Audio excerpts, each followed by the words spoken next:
A dealer typically trades, 60% of the time they have a trade in or a lease return or whatever that number happens to be, right? And what what you wind up with is a circumstance where the vast majority of those cars typically, are adverse selection. So adverse selection puts us in a position that we would assume that every used car manager in the world knows what every Lamborghini's worth and every Volvo wagon's worth and every Chevy raised up pickup truck's worth, every no name any category. And of course it's completely, utterly irrational to believe that's true.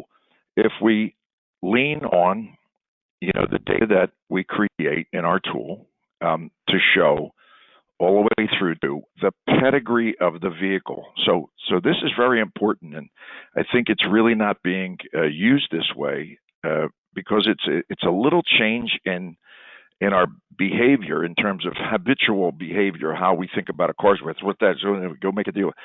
It takes 3 seconds longer to actually look to see where this car's been, the pedigree. When was sold new? How much it was sold new for? How long it was in the market before it was sold new? Where it was sold used? How many times it's been sold used? How much the price has changed over time while it was listed used?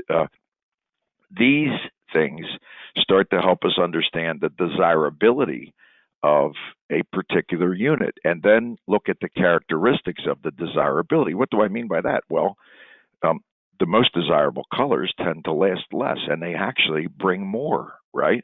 Because it's an emotional attachment to the way a vehicle looks. It's like anything else in the world. Everything's sold through eyeballs.